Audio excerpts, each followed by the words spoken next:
ایک حدیث پاک ہے، نبی کریم علیہ السلام نے فرمایا اگر اللہ کچھ لوگوں کو دولت دے دے تو وہ سرکش ہو جائے۔ ہاں، کچھ لوگ ایسے ہیں جن کے پاس اگر دولت ہو تو عیاش ہو جائے، یعنی وہ کیا کچھ کر ڈالے۔ ہر ایک کے لیے اچھی نہیں ہوتی۔ قارون کو دولت مل گئی، اتنا بڑا خزانہ تھا اس کے پاس کہ قرآن کہتا ہے کہ ایک جماعت مل کے صرف خزانے کی چابیاں اٹھاتی تھی۔ یعنی یہ معاذ اللہ کوئی گپ نہیں، یہ قرآن مجید نے بیان فرمایا کہ ایک جماعت مل کے صرف خزانے کی۔ تو حضرت سیدنا موسیٰ علیہ السلام نے کہا زکوٰۃ دو۔ زکوٰۃ کے معاملے میں لوگ ہیل و حجت سے کام لیتے ہیں، غریب ہو جاتے ہیں، اور کچھ ایسے ہیں جو مسائل جاننے لگ گئے ہیں تو اب انہوں نے اور معاملات کرنے شروع کر دی۔ اگر گھر کے اندر 10 تولے زیور پڑا ہے تو 5 تولے کا اماں کو مالک بنا دیا، 5 کا بیوی کو مالک بنا دیا، تاکہ 7.5 تولے کی کوئی بھی مالک نہ رہے۔ گنجائشیں نکالتے، زکوٰۃ سے بچتے۔ اللہ تبارک و تعالی معاف کرے، بہانے بازی کرتے۔ اس کو کہا زکوٰۃ دو تو کہنے لگا آپ کی تو میرے مال پہ نظر ہے۔ آپ نے فرمایا تو بڑا بیوقوف ہے، مال تو جی اللہ نے دیا ہے نا، تو اللہ کے رستے میں دے۔ یہ کام ذرا مشکل ہے۔ جب اس کو بار بار کہا تو اس نے نہ بجائے اس کے کہ وہ مال دیتا، اس نے حضرت موسیٰ پہ الزام لگا دیا، ایک عورت کو تیار کر کے لایا۔ یہ الزاموں والا کیس سنتے آ رہے ہیں آپ کہاں تک؟ حضرت یوسف پہ بھی لگا، جناب مریم پہ بھی لگا، حضرت سیدنا موسیٰ کلیم پہ بھی لگا، اور حضرت عیسیٰ پہ بھی سارے ہوئے نا الزامات۔ آپ کیا بات کرتے ہیں؟ الزام لگانا، بہتان ترازی کرنا، اور ہمارے یہاں اچھی بات دیر سے پھیلتی ہے، بری خبر وہ جلدی پھیل جاتی۔ ایک عورت کو تیار کر کے لایا معاذ اللہ تعالی حضرت موسیٰ پر الزام لگانے کے لیے، اور جب وہ بی بی آپ کے سامنے لا کے کھڑی کی تو حضرت موسیٰ نے جلال فرمایا تجھے قسم ہے اللہ کی عزت کی، سچ سچ بتا معاملہ کیا ہے۔ تو وہ خاتون کانپنے لگی، کہنے لگی میں موسیٰ کلیم کے سامنے کیسے کھڑی ہو سکتی ہوں؟ مجھے تو اس نے پیسے دے کے تیار کیا، مجھے اس نے مجھے پیسے دے کے تیار کیا، اور بڑی اس نے مجھے تکلیف دی ہے، پیسے دے کے اس نے تیار کیا۔ یہ جب کہا تو حضرت موسیٰ علیہ السلام رونے لگے کہ تو سارا کچھ کرتا پر میری سفید چادر پہ داغ تو نہ لگانے کی کوشش کر۔ آپ رونے لگے۔ آپ یقین کریں لوگ تکلیف دیتے ہیں، بعض اوقات ایسی بات کرتے ہیں جس کا کوئی وجود نہیں ہوتا، اور آپ کو نہ کردہ گناہ کی سوال کا جواب دینا پڑ جائے، کتنی مشکل ہوتی ہے۔ یعنی جو کام آپ نے کیا نہیں، اگر اس کام سے سوال پوچھا جائے تو کتنا مشکل اور کٹھن مرحلہ ہوتا ہے۔ تو یہ کچھ لوگ کر دیتے ہیں لیکن وہ سمجھتے نہیں، کہتے ہیں آپ حوصلہ کریں، آپ درویش ہیں۔ حضرت موسیٰ سے بڑا درویش کون ہوگا؟ کلیم تھے نا اللہ کے، بڑا جگرا ہے نا، لیکن رو پڑے، کہنے لگے تجھے ایسا نہیں کرنا چاہیے تھا، کہنے لگے اللہ اب اسے سزا دے۔ تو رب کریم نے اس کے سارا ساز و سامان سمیت اسے زمین میں دھنسا دیا، وہ زمین میں غرق ہو گیا اپنے خزانے سمیت۔ امام اعظم ابو حنیفہ رحمۃ اللہ تعالی علیہ، کچھ لوگ حسد کرنے لگے تو ایک عورت ایک دفعہ آ گئی، کہنے لگی کوئی مسئلہ پوچھنا ہے۔ یہ بڑا کٹھن سا معاملہ ہوتا ہے، جو آدمی جو کام کر رہا ہوتا ہے وہی روپ دھار لیتے۔ مسئلہ پوچھنے اندر آئی تو باہر سے شور ہو گیا، لوگ آ گئے، کوتوال کو بلا لیا، معاذ اللہ امام صاحب کے پاس بی بی ہے، جیل میں لے گئے، سویرے فیصلہ کریں گے۔ رات کو ساری رات امام اعظم نے نماز پڑھی، ساری رات، اور کہنے لگے اے اللہ اب تو میں بوڑھا ہو گیا، اس حال میں اب ان سوالوں کا جواب دوں گا۔ وہ عورت بھی ساتھ بند تھی، اس عمر میں ان سوالوں کے جواب، یار بڑا مشکل ہوتا ہے۔ اللہ اکبر، اس عمر میں۔ امام صاحب رو رہے تھے تو اس عورت کا دل نرم ہو گیا، امام صاحب سے کہنے لگی مجھے غلطی ہو گئی، میں نے پیسے کسی سے پکڑ لیے تھے، حضور آپ تو اللہ کے نیک بندے۔ امام صاحب کہنے لگے اب ایک نیکی کر، کوتوال سے کہہ کہ مجھے کوئی تکلیف ہے تو میں دوا کھا کے واپس آ جاؤں گی۔ تو وہ کوتوال تو پہلے ملا ہوا تھا، اس نے اس کو کہا کہ مجھے کوئی تکلیف ہے میں گھر جاتی ہوں، دوا کھا کے واپس۔ امام صاحب نے سمجھا دیا، وہ گئی تو جو برقع اس نے پہنا ہوا تھا نا، نقاب ساری عورتیں، وہ جا کے اس نے امام صاحب کی بیوی کو دیا۔ امام صاحب نے اس کو سمجھا کے بھیجا تھا، وہ برقع گھر لے گئی اور جا کے زوجہ کو ساری بات سنائی، وہ دوائی کھانے گھر چلی گئی اور زوجہ برقع پہن کے تھانے آ گئی۔ سویرے قاضی کے سامنے پیش ہوئے تو کہنے لگا جی آپ اتنے بزرگ ہو کے عالم ہو کے بیوی کے ساتھ اکیلے؟ فرمایا میری بیوی ہے تو میں نے اکیلے ہی ہونا تھا اس کے ساتھ۔ اور کس نے ہونا تھا؟ جناب آپ کی بیوی فرمایا بلاؤ میرے سسر کو، اور بلاؤ محلے کی 10-12 عورتوں کو بھی دیکھ لیں۔ انہوں نے دیکھا تو امام صاحب کی بیوی نکل آئی۔ وہ جتنے تھے نا الزام لگانے والے، وہ اب غور سے دیکھ رہے تھے، تو ایک کہنے لگا امام صاحب سے یہ کیا ہوا؟ فرمایا قرآن ہے وَتُعِزُّ مَن تَشَاءُ وَتُذِلُّ مَن تَشَاءُ، یہ قرآن ہے، ہونا کیا تھا؟ رب نے اپنا وعدہ سچا کر کے دکھایا ہے۔ تو اس نے بھی الزام لگایا، پھر سزا یہ ملی کہ وہ ہمیشہ کے لیے زمین میں دھنستا۔ دولت کون دیتا ہے؟ اللہ دیتا ہے نا، تو اگر اللہ کہے تھوڑی سی واپس بھی کرو، بندیاں دے خرچے بات جاندے نے، تھوڑی سی واپس مانگ لے تو ہاتھ تنگ ہو جاتا ہے۔ بھائی لیتے وقت تو تنگ نہیں ہوتا، کبھی کسی نے کہا نہیں چاہیے، ہاتھ بڑا کھلا ہے، کشادہ ہے، واپس کرنے کی بات آتی ہے تو تنگ دستی، کہتے بڑی مجبوری ہے۔ مالا والے سخی نہیں ہوندے تے سخیاں کول مال نہیں ہوندا، ایتھے اوتھے دوویں جہان نہیں، سخی کنگال نہیں ہوندا۔ فرعون کو اس نے وہ خواب دیکھ لیا تھا کہ ایک ستارہ اٹھے گا اور پھر وہ گرے گا تو میری ساری سلطنت کو تباہ کر دے گا۔ نجومیوں سے اس نے پوچھ لیا، اس نے کہا کہ ایک بچہ پیدا ہوگا جو تیری سلطنت کو تباہ کرے گا۔ چاہیے تو یہ تھا کہ وہ توبہ کرتا، لیکن اس نے کیا کیا کہ اس نے بچوں کو قتل کرانا شروع کیا۔ یذبحون ابناءکم، ذبح کرا دیتا تھا تمہارے بیٹوں کو، اور بچیوں کو وہ زندہ رکھتا تھا۔ تو حضرت موسیٰ جب پیدا ہوئے تو ان کی والدہ نے پتہ کیا کیا؟ ان کو ایک صندوق میں بند کر کے دریا میں بہا دیا۔ اب دریا میں بہتے جا رہے ہیں تو ماں تھی تو پریشان بھی ہو گئی، ان کی ہمشیرہ کو کہنے لگی ذرا دھیان رکھنا کدھر جاتے۔ حضرت موسیٰ علیہ السلام دریا میں بہتے بہتے نا، فرعون نے نا دریا کے کنارے مکان بنایا ہوا تھا۔ آپ کو پتہ ہے بادشاہوں کا ذوق ہوتا ہے، آج کل ہمارے جو حکمران ہیں انہوں نے اس کا نام فارم ہاؤس رکھا ہوا ہے، میرا فارم ہاؤس، اور پرانے زمانے میں لوگ ڈیرا کہتے تھے۔ تو اس نے بھی اس طرح کا فارم ہاؤس بنایا ہوا تھا۔ وہاں پہ حضرت موسیٰ علیہ السلام تیرتے ہوئے تابوت کے اندر، صندوق کے اندر جا رہے ہیں۔ فرعون اور ان کی بیوی حضرت آسیہ بے اولاد تھیں، بڑی تڑپ تھی بیٹے کی، وہ بھی وہاں کھڑی تھی۔ صندوق تیرتا ہوا آیا تو فرعون نے کہا کہ جاؤ پکڑ کے لاؤ، دیکھو کیا ہے۔ جب وہ لے کے آئے نا تو آپ کی ہمشیرہ جو نگرانی کر رہی تھی پریشان ہو گئی کہ یہ تو اس کے ہاتھ لگ گئے، یہ تو اب مار ڈالے گا۔ لیکن جب خوبصورت اور چمکتا ہوا بچہ دیکھا تو بی بی آسیہ کہنے لگی یہ بنی اسرائیل کا ہے ہی نہیں، یہ تو پتہ نہیں کہاں سے بہتا ہوا یہاں آ گیا ہے، تم ایسے ہی چھوڑ، یہ پتہ نہیں کہاں سے ہے، رکھ نہ لیں۔ تو حضرت موسیٰ علیہ السلام وہ کہنے لگا نہیں انہی کے ہیں، موسیٰ علیہ السلام اسی کے ہیں۔ تو آسیہ کہنے لگی تیرے تو سر پہ نا بس بھوت ہی سوار ہو گیا، ہر وقت وہی لوگ تجھے یاد رہتے ہیں، یہ پتہ نہیں کہاں سے بہ کے آیا۔ اب رکھ لیا، مان گیا فرعون، آپ فرعون کے گھر میں جو اس لیے بچے مروا رہا تھا کہ میری سلطنت حضرت موسیٰ پیدا نہ ہو جائیں، تو اسی کے گھر میں پرورش پانے لگے، اسی کے گھر میں۔ اب عورتیں منگائیں گئی دودھ پلانے کے لیے، تو حضرت موسیٰ علیہ السلام کسی بی بی کا دودھ نہیں پیتے، تو آپ کی ہمشیرہ نہ وہیں دائیں بائیں گھومتی رہتی۔ تو کہنے لگی جناب آسیہ سے کہ میں ایک بی بی کو جانتی ہوں، بڑی صاف ستھری ہے، مجھے امید ہے یہ بچہ اس کا دودھ پیے گا۔ تو فرعون کہنے لگا دوڑ کے لا، تو وہ اپنی والدہ کو لے کے آئیں، تو حضرت موسیٰ نے فوراً دودھ پینا شروع کر دیا۔ فرعون کو پھر تھوڑا شک ہوا۔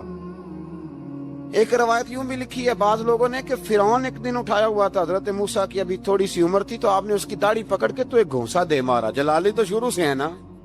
تو کہنے لگا آسیہ تو مان نہ مان، یہ بچہ وہی ہے۔ تو حضرت بی بی آسیہ کہنے لگی کہ تجھے غلط فہمی ہے، یہ وہ نہیں ہے۔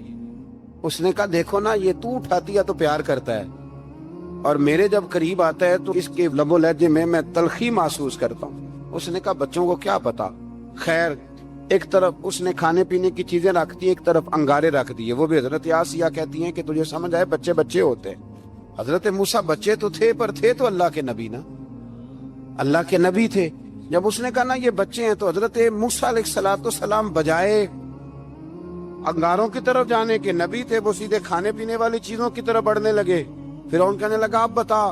اللہ تعالیٰ نے حضرت جبریل کو بھیجا، انہوں نے کہا ادھر نہیں جانا، آپ ادھر جائیے۔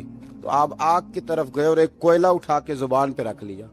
تو آسیہ کہنے لگی سمجھ آئی، بچے کو کیا پتا کدھر جانا ہے کدھر نہیں جانا، اگر وہ اتنا ہی خیال ہوتا، وہی بچہ ہوتا تو آگ اور بعد مفسرین نے لکھا ہے یہ جو حضرت موسیٰ دعا مانگتے تھے نا، رب شرح لی صدری ویسر لی امری، یہ وہ آگ کا انگارہ جب کوئلہ منہ میں رکھا تھا نا تو اس کی وجہ سے زبان میں کچھ لکنت آ گئی، تو آپ دعا کرتے تھے کہ یا اللہ میری زبان کی وہ بند گرا کھول دے تاکہ میں کھل کے فرعون کے سامنے بات کر سکوں۔ وہیں حضرت موسیٰ پلنے لگے، وہیں پلے، وہیں جوان ہوئے، وہیں اللہ نے ساری دولتیں دی، بہن بھی ملی، ماں بھی ملی، اور سارے عزیزوں کا پیار بھی ملا۔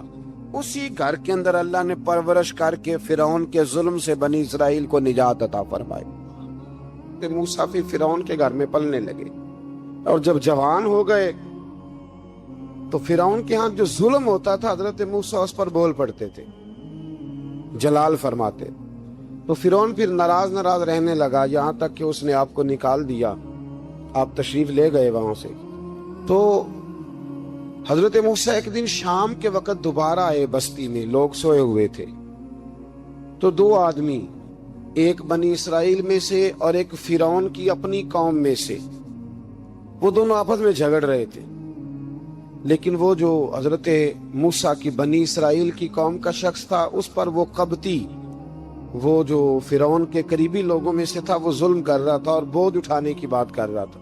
اب اس نے حضرت موسیٰ کو پکارا کہ یہ دیکھے میرے ساتھ کس طرح کی بات کر رہا ہے، تو حضرت موسیٰ کا ارادہ بھی نہیں تھا، آپ نے بس اس کو سمجھایا، پر کچھ لوگوں کو سمجھ، تو حضرت موسیٰ نے پھر ایک مکہ مارا، ایک گھونسا مارا، صرف ایک ہی۔ یہ کئی تگڑے اور دلیر اس طرح کے بھی ہوتے ہیں کہ گھونسا ایک بھی برداشت نہیں کرتے، وہ ایک مارا، آدمی دھڑام سے زمین پہ گرا اور ماری گیا۔ حضرت موسیٰ کا ارادہ نہیں تھا لیکن وہ مر گیا۔ حضرت موسیٰ علیہ السلام نے اس بات پر اپنے رب سے استغفار بھی فرمائی، قرآن کہتا ہے کہ انہوں نے معافی چاہی کہ اللہ میرا ارادہ نہیں تھا۔ بہرحال اگلے دن نا حضرت موسیٰ دوبارہ آئے، وہ سنا کرتے تھے نا ہم کہ بیوقوف دوست سے عقل مند دشمن بہتر ہوتا ہے، وہ کم از کم دشمنی تو عقل مندی سے کرتا ہے نا، لیکن جو بیوقوف دوست ہو بیوقوف۔ حضرت موسیٰ دوبارہ آئے تو وہ بنی اسرائیلی اگلے دن کسی اور سے جھگڑا کر رہا تھا، پھر اس نے مدد کے لیے پکارا تو حضرت موسیٰ کہنے لگے مجھے لگتا یہ ہے کہ تیری عادت ہے، خود بڑا جھگڑالو ہے، تو نے روز نیا جھگڑا شروع کیا ہوتا ہے۔ حضرت موسیٰ جب اس کی طرف بڑھے نا ڈانٹنے کے لیے تو اس نے شور کرنا شروع کر دیا، کہنے لگتا ہے جس طرح آپ نے اسے کل قتل کیا تھا مجھے بھی قتل ہی کریں گے۔ یہ انسانوں کا مزاج ہے کہ آپ جب تک کسی کے طبیعت کے مطابق چلیں گے وہ راضی رہتا ہے، اور ذرا آپ اس کی طبیعت سے ہٹتے ہیں تو وہ شور کرتا ہے۔ اس نے کہا جی آپ مجھے بھی لگتا ہے ماریں گے۔ حضرت موسیٰ کلیم اللہ علی نبینا علیہ السلام کے بارے میں جب اس نے شور کیا تو بات پھر فرعون کے دربار تک گئی، وہ تو پہلے ہی بہانہ تلاش کر رہا تھا۔ اس نے کہا ڈھونڈو، پکڑو اور معاذ اللہ شہید کریں گے۔ کسی نے آ کے خبر دی کہ آپ جہاں سے ہجرت کر جائیں، اس لیے کہ آپ کے لیے یہاں حالات درست، اور بھائی یہ چھوڑ دیا کریں بات کہ فلاں آدمی کے حق میں فلاں جگہ حالات کیسے خراب ہوئے، تو نبی کریم علیہ السلام مکہ چھوڑ کے کیوں آئے، حضرت موسیٰ علیہ السلام نے ہجرت کیوں فرمائی؟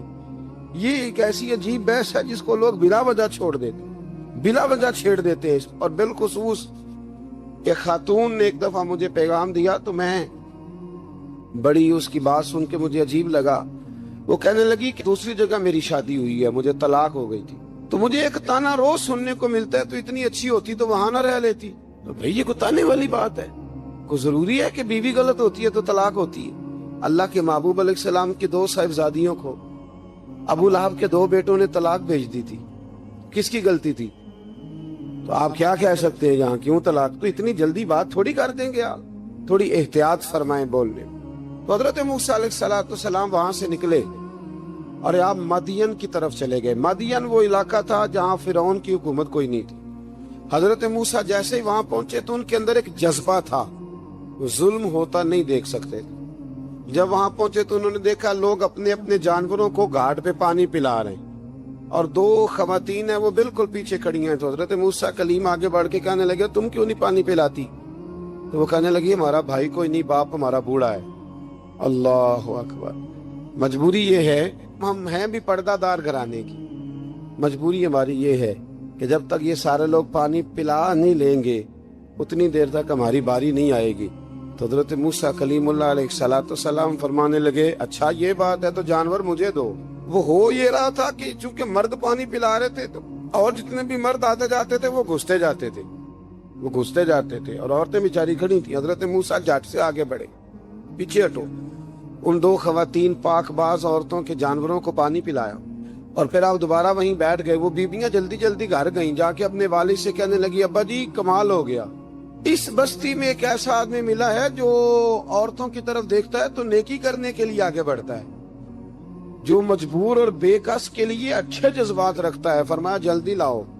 کچھ مفسرین اور طرف بھی گئے ہیں لیکن جمہور نے لکھا ہے کہ وہ حضرت شعیب علیہ السلام تھے۔ حضرت شعیب نے گھر بلایا، اپنی ایک بیٹی کو بھیجا، فرمایا بیٹے بلا کے لاؤ۔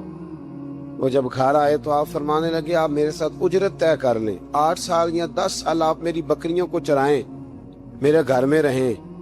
اور پھر فوراً ہی فرمانے لگے اگر آپ ہمارے گھر میں رہیں گے، دیکھ بھال کریں گے تو میں اپنی ایک بیٹی کا نکاح بھی آپ کے ساتھ کر دوں۔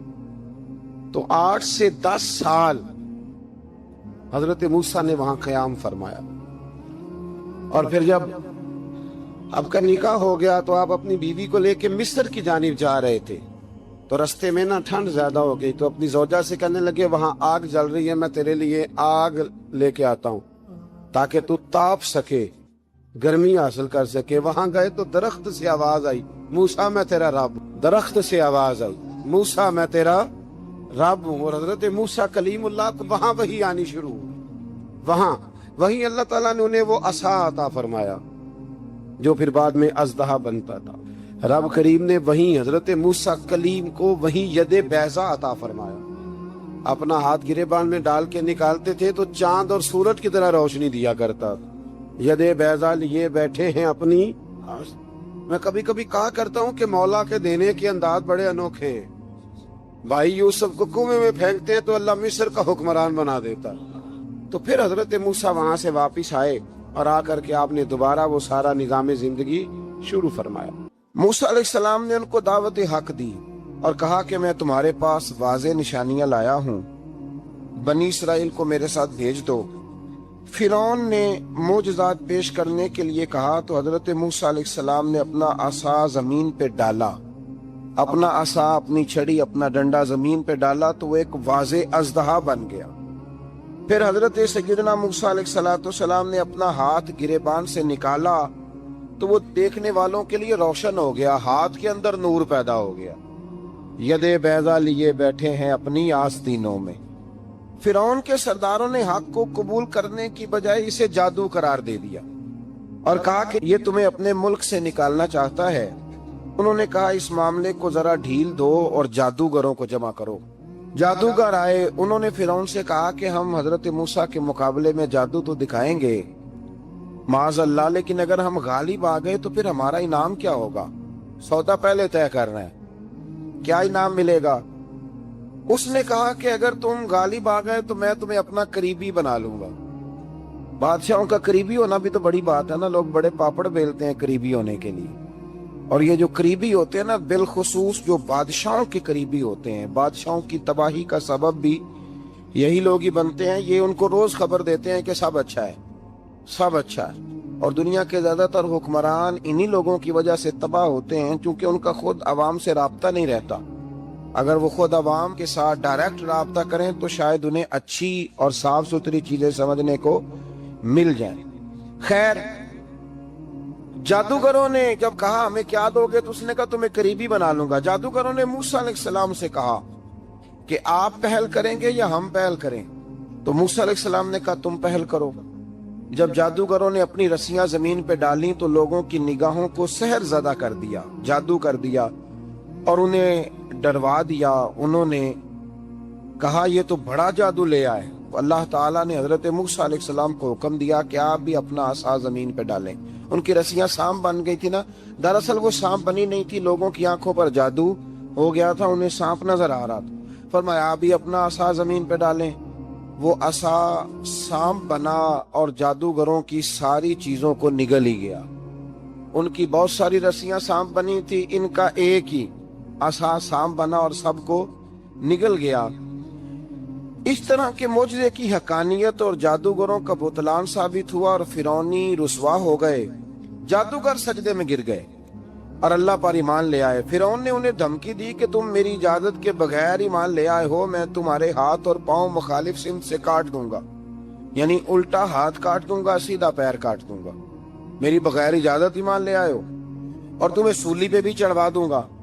انہوں نے کہا کہ ایمان لانے کی پاداش میں تم ہمیں سزا دینا چاہتے ہو؟ پھر انہوں نے اللہ تعالیٰ سے صبر اور استقامت کی دعا کی۔